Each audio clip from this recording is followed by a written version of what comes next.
Hi everyone, welcome back to Eleganza TV. My name is Eunice and today I'll be showing you how I sewed this trendy cropped corset with a stylish M-line. As you can see here, my client is already rocking the final look. If you're yet to watch the pattern drafting tutorial, I will leave the link in the description and pin comments for you. I've already cut out my pattern pieces, so let's get straight into sewing.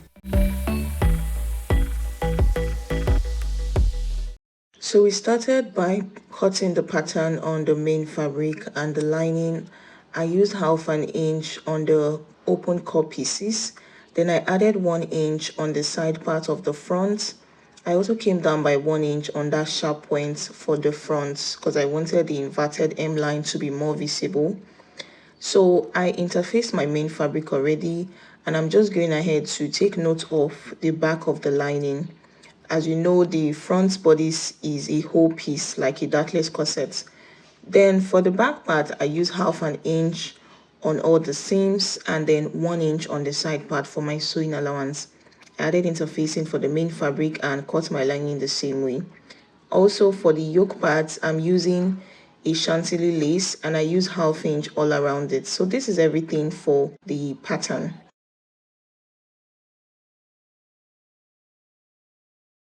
So since the front corset bodice is just a whole bodice like this, we don't need to fix any darts. All you need to do is just to fix your boning channels and insert your bone to it.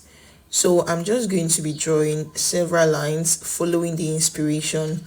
I'll be drawing several lines that I want to insert my boning channel on. So there's really no calculations for it. Just go ahead to draw as many lines as you want for your boning channels.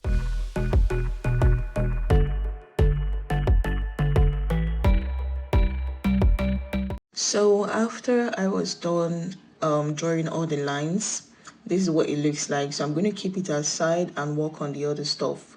So we're going to be starting with the cut pieces. I separated my patterns and this is what it looks like. I will be joining the cut pieces together using my notches as a guide, and then I will also do the same thing for my lining separately. So I'm just going ahead to pin the both sides equal like this. Then I'll take it to my sewing machine and stitch with half inch seam allowance, which I'll also repeat the same process for my lining. So after I'm done with it, I'll keep it aside and let's work on the back parts. So for the back part, I separated my pattern pieces, and as you can see on the fabric, I have gone ahead to notch the seams that goes together and also the top parts. So I just went ahead to arrange it accordingly, and then I will place it front side facing each other just like you see me doing, and then pin it accordingly. And after I'm done with that, I will take it to stitch with 0.5 inch sewing allowance. I will also repeat the same process for the lining as well. So guys, after I'm done joining the cut pieces, I went ahead to iron the seams open. Next thing I want to do is to fix my bra cup to it. So to make the bra cup to be very cuppy, I went ahead to fold it like this, and I just went ahead to sew a dart just half an inch, and this is what it looks like. Then you're going to place your bra cup fabric on top of it and then pin it around the cup. So if you don't quite understand what I'm saying, just watch closely and see what I am doing. So I am spreading my fabric so that the fabric can be smooth around the bra cup. So after achieving the smoothness, I will then take it to my sewing machine to stitch around the bra cup.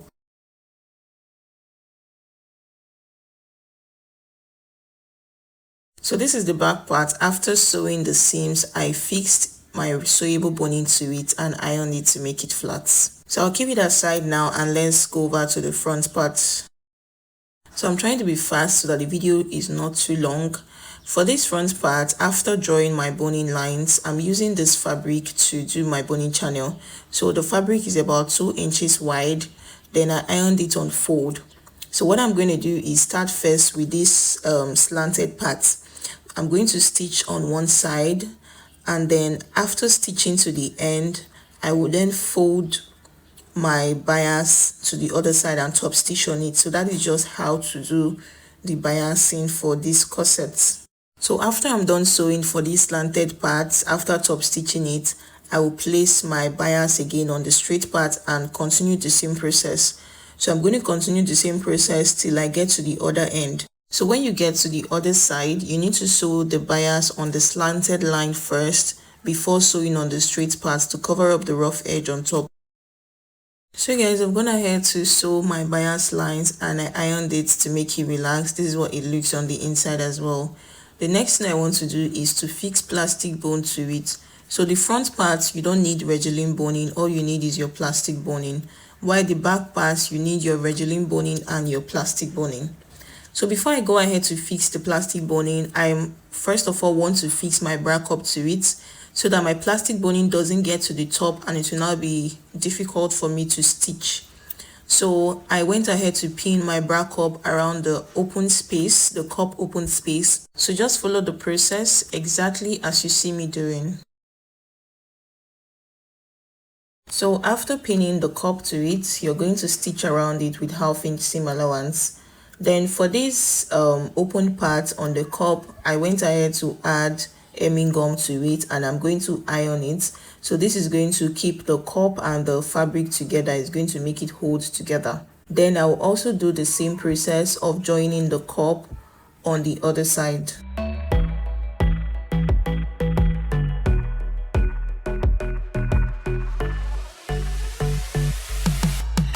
So guys, I've gone ahead to join the cup pieces. Next thing I want to do now is to do the same thing for the lining. Remember I said whatever you're doing for your main fabric, you're doing for your lining. So I place my lining front side facing each other to note the wrong sides.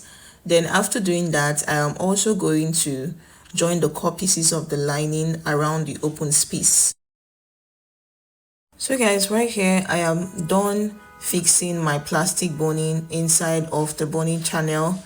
Remember that you need to go up by 1/2 inch on the bottom so it will be easy for you to turn your lining on the hem. Then after that, I am going to join the sides. So I place the front and the back, front side facing each other, making sure that they are equal. Then I will measure my 1 inch for my sewing allowance and just go ahead to stitch on the 1 inch seam allowance. So guys, before I went ahead to shape the sides, I noticed that the hem of my corset for the back was too wide because since it's going to be a corset and my client wants it to snatch very well. So I just removed 1/2 inch on the hem on the side parts, then I trimmed it to my waist. So after trimming it to the waistline, I am going to shape the side of the corset just like I explained before. Ensure that if you're doing this process, do the same thing for your lining, okay?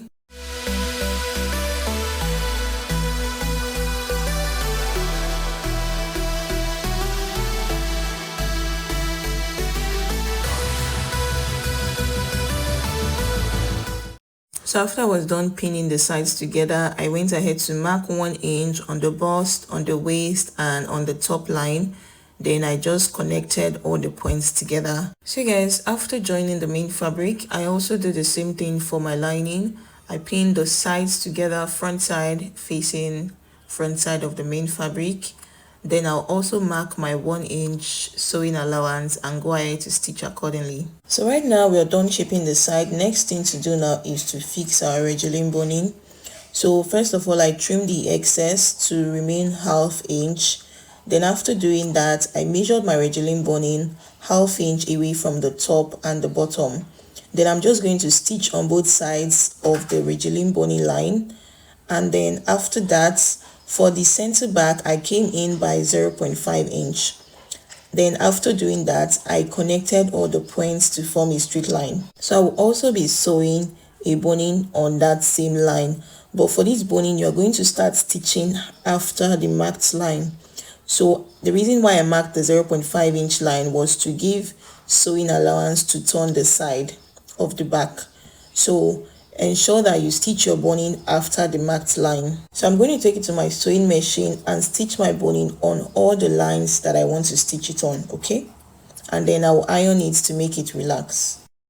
So guys, I'm going ahead to stitch my boning on all the lines, on the center back and also on the side part. Then for this side part, I decided to fold the waistline just like you can see. So the reason for doing this is it's just a trick that I like to do to make my corset snatch well. Now the next thing I want to do now is to fix my plastic boning to it. So I'm going to fix the plastic boning on all the lines that I have not fixed plastic boning to, except for the front. Remember, the front we use plastic boning only on the front. Then for the back and the side, I'll be inserting plastic boning inside of the Regilene boning so that it will give the corset more structure and more support. So guys, take a look at what I did for this side part. For the side parts, after folding the waistline, I now have two parts to fix my boning to. I have the top and the bottom. So I cut two boning for that part, and I'm going to insert the plastic boning to the top. Then after inserting the plastic boning and I stop at the top, I will insert another one to the bottom. Okay, so this trick, I started doing it for my corset, and it started giving my corset more shape on the waistline, because if you go ahead to insert your plastic boning straight all the way from the top on your side parts, all the way from your top to your bottom, it's just going to make your corset look straight. Like, it's not going to give it that snatching, except maybe you snatch the corset a lot. So if you don't quite understand what I'm saying, just watch the video clearly. I'm sure you'll be able to grab. So right now I'm done fixing the plastic boning to it. I will take it to iron and make it relax. So guys, the next thing to do now is to fix the yoke parts. So I separated my pattern from the lace that I'm using for the yoke, and if you look at the yoke, I doubled it. So I cut into 4 pieces, 2 for each side. So I want one side to have lining and main fabric. So what I'm going to do now is to stitch the sides that I want to stitch on, which is the part that you see me pinning. I'll go ahead to just stitch with 1/2 inch and turn it over to iron. Then I'll also do the same thing for the back. For the back part, I'll be stitching the neckline and also the curved styling on the back.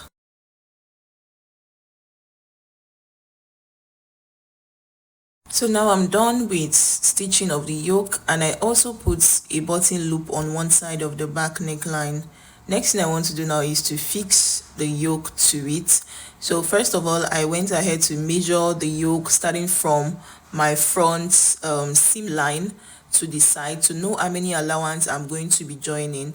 So after doing that, I had just 0.5 inch allowance. So I place the front side and the back of the yoke together, and I'm going to join the shoulders first of all. After joining the shoulders, I'll be joining the side parts, which is the end of the armhole. So after pinning, I will take it to my sewing machine to stitch. So guys, after stitching the shoulder and the side of the yoke, next thing I want to do now is to place it on my fabric. So just watch closely and see exactly how I place it on my fabric, and also go ahead to turn with my lining. So I placed my yoke front part starting from the seam line of the cup, and then after placing it, I'm just going ahead to arrange it around the top. So make sure that your joining on the side of the yoke aligns very well with the side part of the corset. So I am done pinning the yoke around the corset. Next thing I want to do is to place my lining on it. So I placed front side facing front side, and I'm going to stitch the neckline. So I'm stitching that top part using my hemming gum, and then after stitching, I will turn it to the lining part and top stitch. Okay, so guys, I've gone ahead to do that now. After stitching the neckline with hemming gum to make it easy for me to iron, I top stitched it on the neckline area. And then after that, next thing I want to do now is to turn the hem and also turn the side part of the back. So I just went ahead to pin around it so that it will be easy for me to stitch. Ensure that your seam line aligns very well. The seam line on the lining and the main fabric, ensure that they align very well so that your corset is going to be neat. So guys, after pinning, I just went ahead to draw 1/2 inch space line on the hem. So I'm going to be stitching following the marked line. So I wanted to give a little space on the bottom to turn it over, but that space was not enough, so I had to open up the side. So guys, this is what I did. I closed the hem totally, and then I opened a little space on the side part of the lining to turn everything inside out. So after turning like this, you're going to use your scissors and push out all the pointy parts from your corsets. So you're going to push it out so that when you iron your corset, everything is going to lay flat and look very nice. So after I was done doing that, this is what it looks like on the front. Then the next thing I'm going to do now to finish up the corset is to close that opening, and I'm just going to top stitch it a bit. And then after doing that, I will go ahead to fix my eyelets.